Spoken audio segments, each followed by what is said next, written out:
stressy. Yeah. I need some coffee. Oh, I don't have any coffee. I have this clear liquid that comes out of the faucet. What's that called? We got a little bit of that around here, don't we? In the desert. Lead-flavored oil? Sounds good to me if it came right out of the faucet. I got some of that right here, too, myself. Yeah? Yeah, well, I love it here in Arizona where you can have warm water and cold coffee at the same time. Usually, like in the summertime, you could just take the water right out of the tap and have some hot coffee, instant coffee if you want. So, okay. First move here to Arizona. First time I ever do laundry. Nobody warns me that you're going to get hot water out of both sides of the tap. So I'm doing laundry, and I'm a big guy. I have big clothes. Clothes I buy I've seen you to begin with. You know, I'm a wall. So I turn on the washer and dryer. I turn on the washer and it fills up and does the whole thing. Put the stuff in the dryer, do the whole thing, and then go get my shirts, and they're like a half a size smaller. I'm like, what the heck happened? I talked to my sister. She goes, oh, did you let the water run cold in the wash machine before you started doing your laundry? I'm like, no. She's like, yeah. It's just like putting hot water in the wash machine because it's hot water. And I'm like, yeah. Even though the switch says cold, that don't work here in the summer, huh? Yep.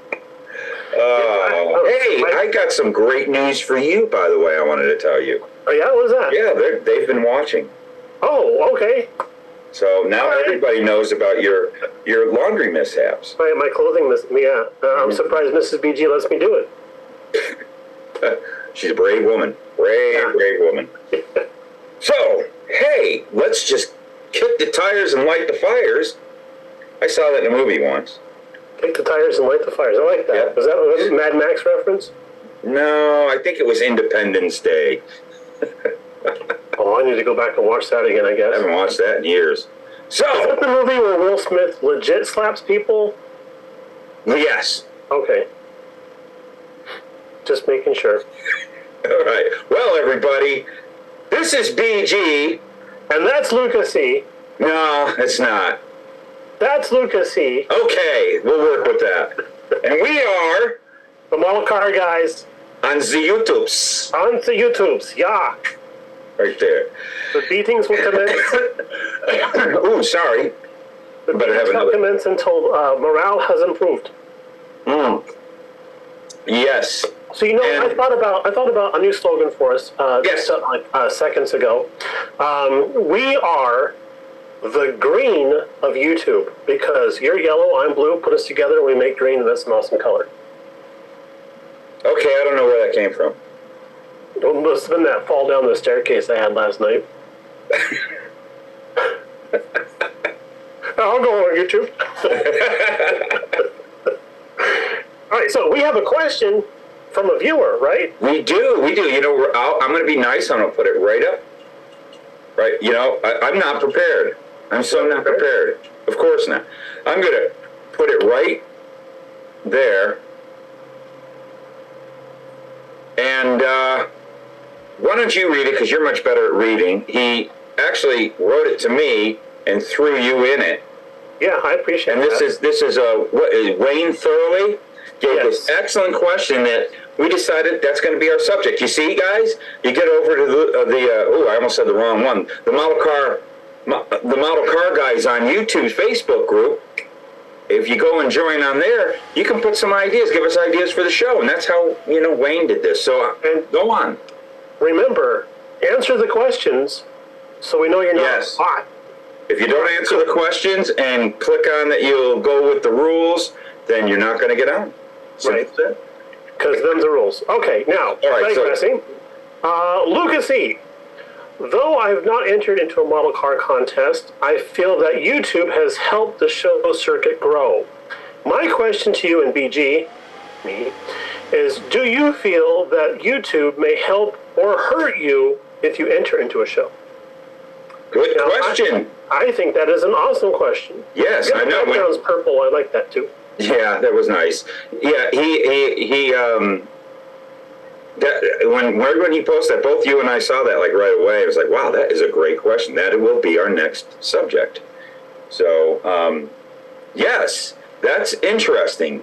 And I think what he's saying from the aspect of us builders who you build your models and I've noticed this over the years with the internet is being able to show models when you build them and you kind of start getting some notoriety for your builds and stuff instead of waiting to possibly go to a show and then maybe possibly get put into Scale Auto back in the day.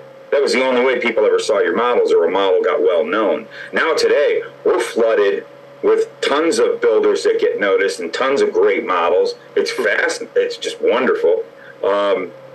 So if you build your model, you put it on every Facebook group, and maybe you might even have a YouTube channel and you put it on YouTube. And you basically show every aspect of that model. Will that hurt you at a show? Do you think I'm correct there in what he's saying? I think you have interpreted that question quite well without having to do the interpretive dance, which I appreciate. Well, it's the Jewish part of me. Was that incorrect? Hey, can't cancel me. I guess I can. That's just this button right here.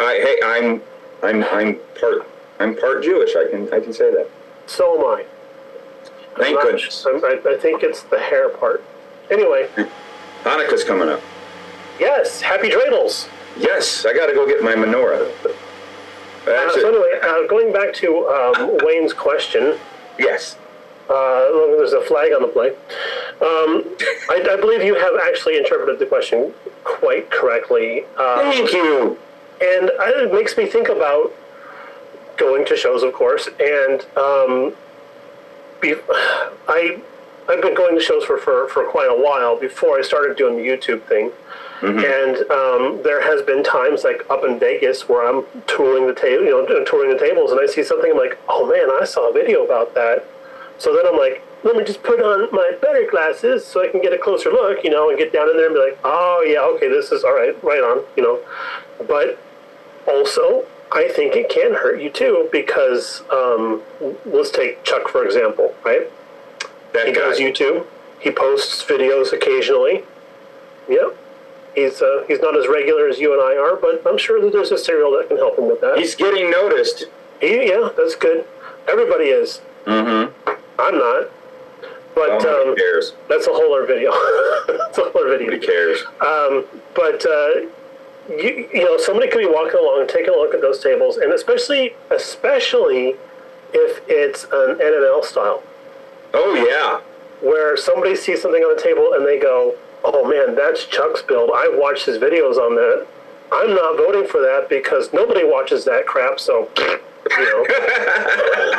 Yeah, that could hurt you, I guess. Or whatever that person has a personal feeling about. Now, if that was more of an anonymous situation and they looked at that build and judged it on its merits, they could actually get a vote for that, for being best in show or whatever. Mm-hmm. So, it is definitely, you can say it's a two-way street, but I think it's a double-edged sword. I like the double-edged sword thing, because I'll tell you, you're totally correct on that. It's kind of like that extra exposure, and the model gets some notoriety. Yeah, that can weigh some things on the show circuit.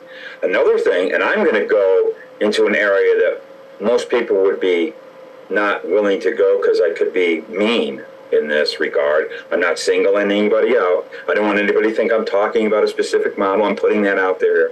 But I have had instances that I'm looking on my phone, see how big my screen is? And I'm looking on my phone and I see a model that is, whoa, that thing's nice. But then when I get onto my screen right here I have, and you can see warts and all, I pull up the model and I'm like, oh, it's not really as nice as it looked in a small little picture. But everybody sees this model and they might not look at it on a big screen or notice that, or even sometimes on the bigger screen, it doesn't get noticed as much. Sometimes the cameras don't pick up the imperfections. And then when you go to the show, especially if it's either Builder's Choice or People's Choice type show or NNL style, people come up to it. Well, and the judges too. They're humans too. They're on YouTube. Not YouTube, but they're on the internet and watching YouTube and Facebook. They're regular guys like us. They finally see that model in person and go, "Oh, wow." I was really excited to see that thing. It's really not that good. I mean, it's a good model, but as far as the criteria for winning an award, it doesn't make it.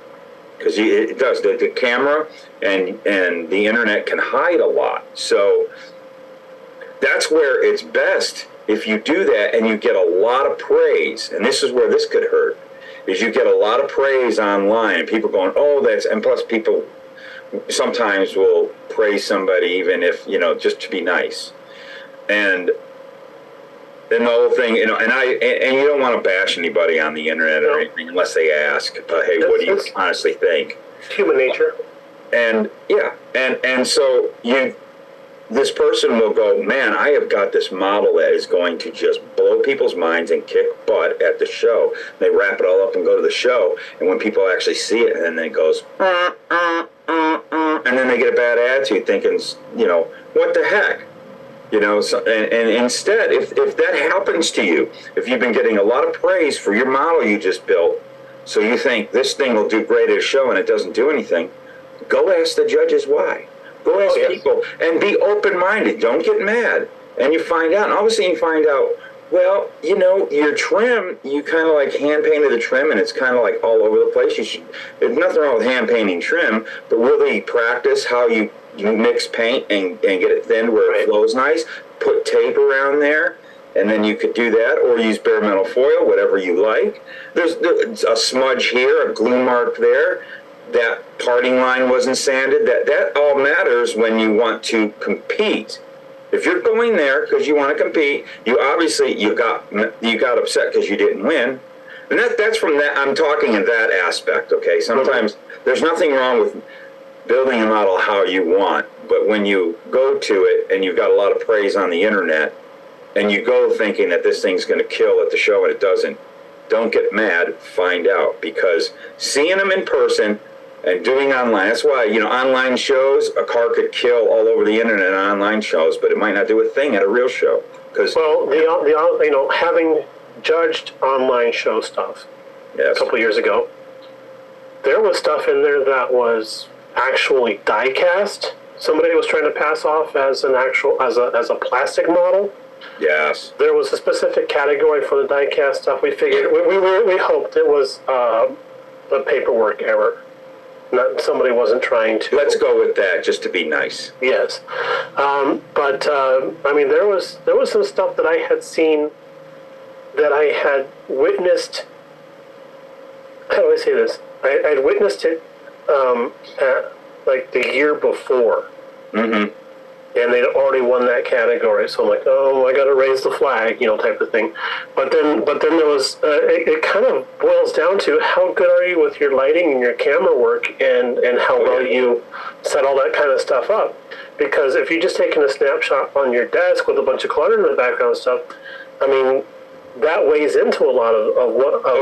And if you have just one picture and no detail shots and stuff like that, and people who do online model car stuff put out a lot of information on the brief about how they want you to do stuff and submit things and stuff like that. Oh yeah.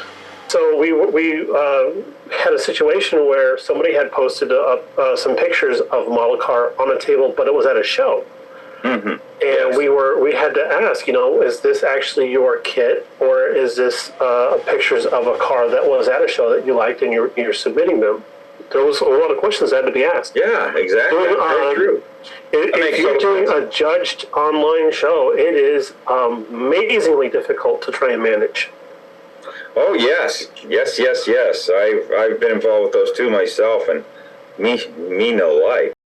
It gets frustrating, the people that they don't want to read the rules is really what it comes to, and they get a little lazy on reading the rules. And it's just like, well, I can't help you. I've done so many online things, or like I'll put up something where I want to do a video having viewers on my YouTube channel,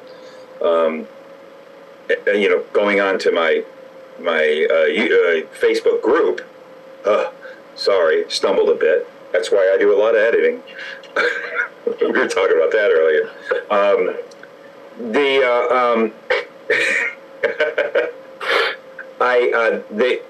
I will say, be very, very, very, very, whatever. Please think about the quality of the photograph. I want just as important as how beautiful your model is. But if you put it laying on your desk that has a Coke can and a half-eaten sandwich and God knows what, and it's a little out of focus and your lighting is garbage, it's the model's up in the forefront and it's blown out with overexposure. So pay attention to that stuff, because if it's like that, I'm not going to put it. If it's a show, I'm not, or whatever, a contest, I'm not going to judge it. And if it's going to be a pick to go onto my YouTube channel, don't get mad that it doesn't show up in the on the episode. So but it's crazy. You'll say all that stuff and have it. You'll say it multiple times in all different kinds of ways, in different types of lettering and signage and stuff.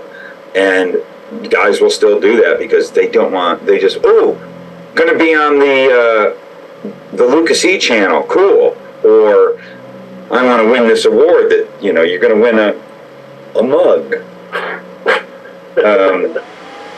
Man, you got to be up on your photography, which, like you, for instance, I don't know if you've ever done a video on how to photograph your model, because you're one of the people that does excellent photography of your models. Well, thank you very much. Yes. Louis Meyer does a great job with his photography.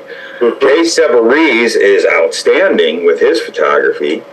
There's several Clay Kemp, well, next that actually opens the book to the next chapter, where, so you have the online stuff and the YouTube getting the exposure for your model builds. But back in the day, we only had magazines. Mm-hmm. So you take your model to a show, somebody approaches you and says, hey, we'd like to take some pictures of your model. Okay, great, put it on the table. They have a beautiful light box, some nice lighting. They have it over in a corner where there's good sunlight or whatever. Maybe they have it in a dark corner. Maybe it's easier for them to do lighting, control lighting in that corner. But they have a high-powered camera. Nowadays, they have everything linked up to a laptop where you can just see the image immediately. Yeah. Right? And, which is great, because then they know, I didn't quite get my angles quite right, didn't know there's a little bit of dust here, whatever, type of thing. So it helps them with the post-production aspect of things, I believe. Oh, yeah, absolutely. But you open up a fine-scale modeler and you take a look and you see, oh, man, that is a beautiful build there by Mr. Mark Batson. And then next thing you know, you're at a show and you see that car on the table. You're like, I saw this in a magazine. I can't wait to take a look at it, Well, the magazine has all this awesome lighting and stuff going on to help highlight the model. And then you see it on the table, and you're like, wait a second, this looked better in the magazine. What's going on with this? Well, yeah, the magazine was also 10 years old. Yeah. And the model has done a little bit of aging. Yes. Kind of a thing. But, with the power of the internet, you see something on the table, you're like, I think this was done by so-and-so. You get out your trusty communicator and then look it up. And you go, excellent. Yep, that was done by what's-his-face, Yeah. Yeah, definitely. Subscribe. And you liking your new phone, huh? I'm getting ready to buy a new one myself. I have to like my new phone. I have no other choice. Yeah, take another drink. What's in that drink? Going through it today, boys. Yeah. So, here comes the boss. He's checking in on us. Shouldn't he be starting college soon? You'd think. Maybe next year. Oh boy, something's about to happen. See, I got smacked. And there's the man with no name. Hey, Mark. Hey, that dude. Yeah, if you could get back to doing a show, that'd be great. Hey, what you got on the shelf back there? Right there. Right. And right there. Yeah. Well, this is this was the, I think it was it was either the first or one of the first Salvino's JR Models 2022 Camaro NASCAR race car. This is the one that I built on the channel. And then this is a model I built back in like 89 or something. It's very basic. It was just a shelf model. It's even cleared with the almighty future floor polish. That's when that was back in the days when I was trying that out. And look, you can see it's still got some clear. It's wore off. You can see the wear spots on the roof, and it's also a little dirty. But did you modify the stance on that at all? Yeah, I always did. I always like to. I like that. The thing about these old monogram kits is, man, there's a lot of flexibility. That's because the spring's missing now. It's old or broken. But these have a lot of flexibility in getting the ride height if you work it. It's actually very easy without too much modification. You can almost just bend stuff and it works. But this is I love the Uno car. But honestly, this was one I just built it to put on the shelf. I didn't paint it. It's all just the red plastic. I laid the decals from the kit down and threw some of that clear on. Probably built it in about 2 or 3 hours and just put it on the shelf. And it's one of my survivors. But the thing that I was setting up a shelf that I had these two on, and I also have a 66 Galaxy that I built 30, 40 years ago of a stock car, race car. And I had them all sitting there. And it was just kind of, oh, wow, look at the different evolution of the stock car there. So it's like, that's kind of fun. Thinking of a neat idea of a display. That's actually kind of a fun idea. Yeah, do all the generations. Yeah. And I have the kits, but then I'd have to build some cars I don't like, which would be the Batmobile squashy cars of the late 90s and O's. And then you got the Car Tomorrow. And then you got, a couple of, I wasn't a fan those days. Well, I at one point in life had wanted to build each generation of the Corvette. Oh, that would be a big one. Yeah, just a one particular generation. Not one for every year, but one, C1, C2, C3s. And then I'm like, you know what? I might actually end up having to switch scales and then switch manufacturers because Revell didn't do all of them, I don't think. Yeah. A&T didn't do all of them. But if you put them both into a bag and shake it up. There you go. One thing that I have come up with these ideas that I started, both these ideas, and I'm still, on them, but they were, from the 80s. Two of my favorite figures in motorsports was, Bill Grumpy Jenkins, and I'm a huge Darrell Waltrip fan. And I had this envision of you again, of doing all the Grumpy's toys. And that became, locating all the kits. And there was a time, it's a little easier today. Almost everything's available now, and decals. But back when I started this back in the late 80s, I was slowly gathering up hard to find rare kits and figuring out how to do all of Bill's cars. I built a couple of them, but then by the time, if I get them finished already, the first one I built, I already had to reconstruct. I did it on this channel. I even talked about it in my last video. And it's not really, I'd have to build it again. So it's like, I have everything to do now. I could probably do all of Bill's cars, but then there's all these little variations. And it's like, oh my God, do I do 9 different versions of his 71 Vega, Yeah, because every track you took it to, you might have had a tweak going on. And then with Darrell Waltrip, I cut it down to just doing his Cup cars. When he got into Cup his rookie year with his 71 Cyclone, then I'd do that, and I was gonna and then all of a sudden, they would run multiple type of body styles, different layout of the decals, and it would get even worse as the years went on, and it was I got to pick one car and I just decided I have one car that represents each season. You just need to build one car from Daryl Waltrip, and that's the one he used to call Miss Piggy. When he was No. an announcer for NASCAR, he would talk about how he had a car named Miss Piggy that would get down there and root around at the bottom of the track.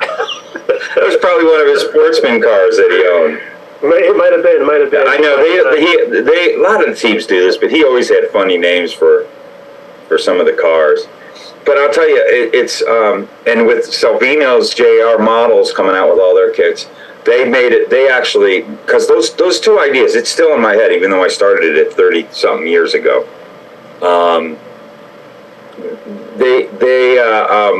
I still have it in my mind that I want to build, and I've still been building up, having the cars to do all of his cars, or both of them. What, buddy? Oh yeah, you got a tattoo. But when Salvino's JR models came out, and they came out with that Oldsmobile, and then they came out with the Monte Carlo, it was like, I can do all of Darrell Waltrip's cars now. Well, there's one car I can't do, but I can live without it. And there was a kit made of it years ago. Right here, you see that? You see what that is? Oh yes, I like that one. Yeah. There was a short little stint on the short tracks back in the 70s that some of the GM teams ran those. It was an Aero Coupe back in the 70s, but it was the Impala, a two-door Impala from the 70s. And they ran those. They weren't really that great at race cars, but Darrell drove one, and AMT did a model of it. But it was part die-cast, part plastic, and it's kind of like not really. It's very toyish. Oh, okay. And it's a kit I have been trying to nail down. I is that another Holy Grail? And didn't bring that up. That's another one of my Holy Grails. Well, you need to do a part B then.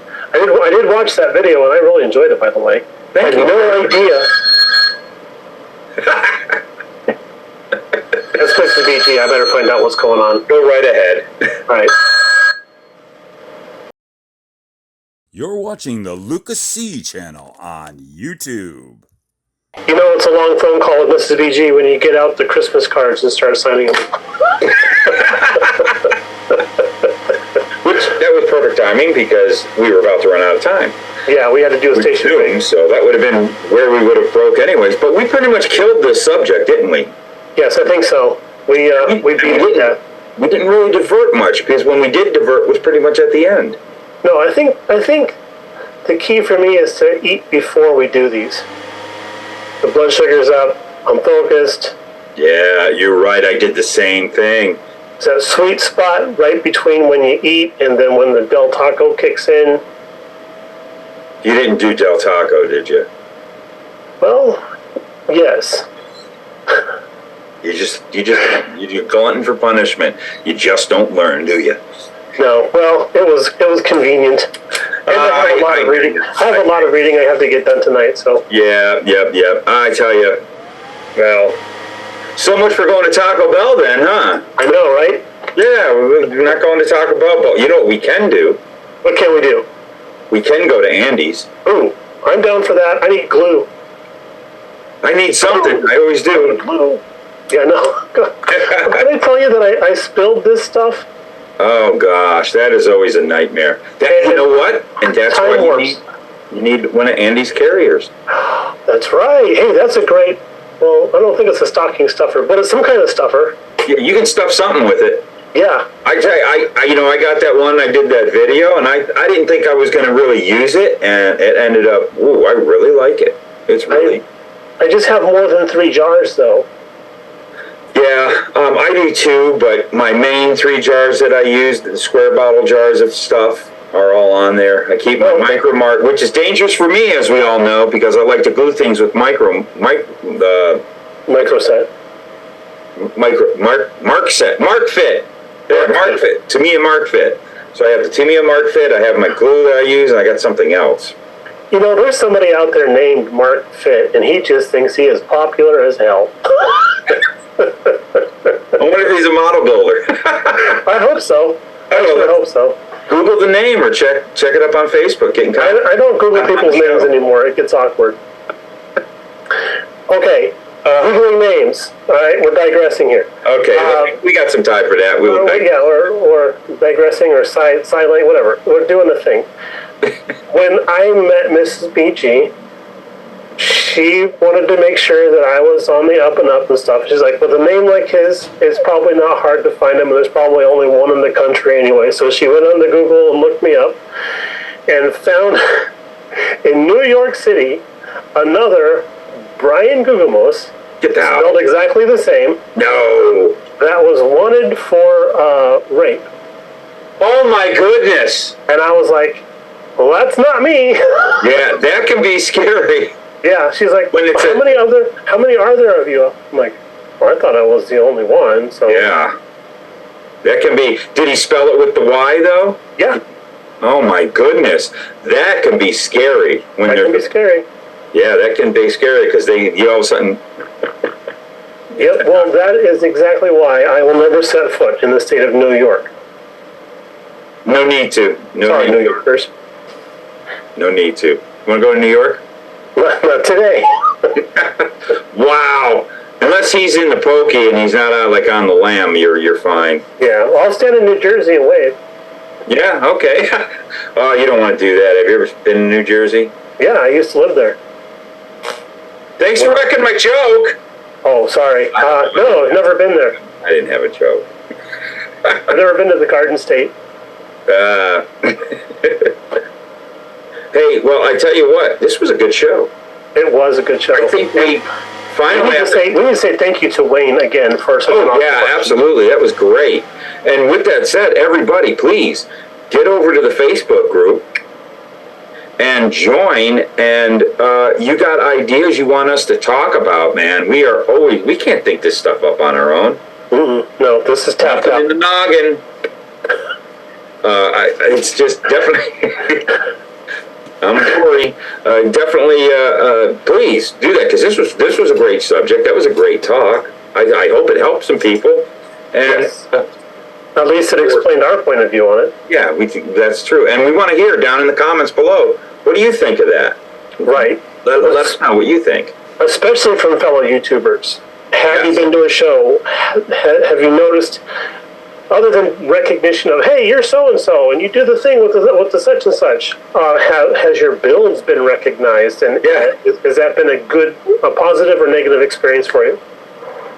Because I've had that. I've had somebody walk up and go, okay, that type of thing. And I'm like, excuse me, you are who? And he's like, oh, my name's Ajax. I was Battle Can Shenanigans. I'm like, oh! Oh, boy. And now we're good friends, so. Oh, good. After a few fisticuffs, everything's good. Yep. Well, there's the offer of beers on the table, so. Oh, that's good. That's good. Yeah, we're finally getting this thing down after a year and a half. I think we can we know what we're doing, I think. Yeah, when we have a mildly worded script, we can do something with it. It's not even written in crayon and banana smear. And we only got checked up on by the program director once. I got only slapped once.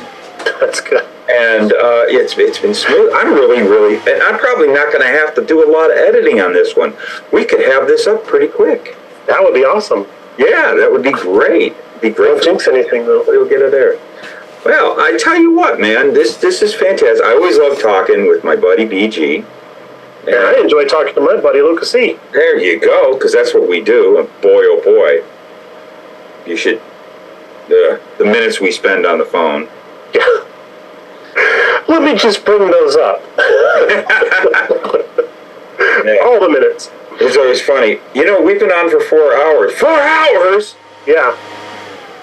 Yeah. Well, Mrs. BG will come home from work and she'll look around the house and she'll be like, oh, is it a long phone call with Luka today? I'm like, how did you know? I just got off the phone with him 10 hours ago.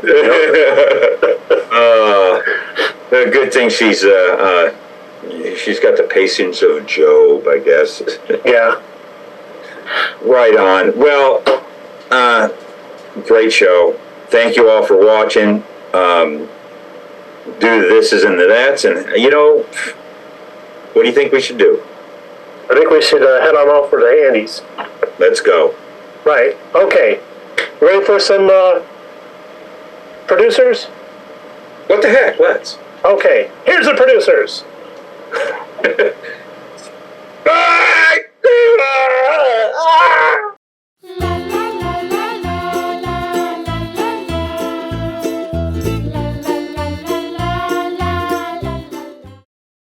I can't get out of the front. Why are you doing the Star Trek bridge scene there? I have something the way I couldn't push out of the way. I almost had a crash. So I'm just going to dab a little glue on here.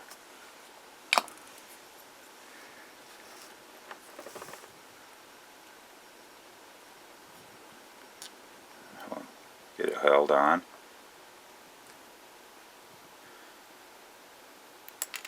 Huh. This glue's kind of weird. It's very watery, and this is the first time using this Tamiya glue. It's very liquidy or watery, and it's not quite setting. I thought it would be an instant bond like super glue. I've used it before, I think. I just can't get this on. What the heck? Dab a little more here. Holding. Dab a little more here. There we go.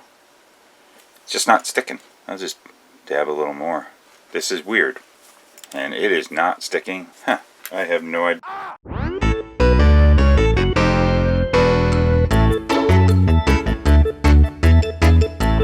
So, I figured out what my problem is with my gluing technique. So I don't know if you noticed the color of the cap I was using when I was gluing it on.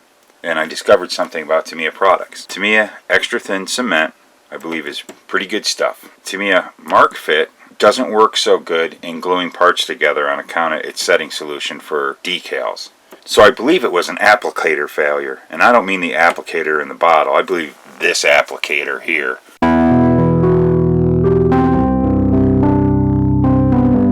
Holy cow. Yeah, so my advice to you out there is when you want to glue parts together, use plastic cement, not decal solution. Decal solution does not work. I have proven it. You saw it here. So if anybody out there says that I'm not giving good advice, you just refer to this. I never claim to be the sharpest tool in the shed.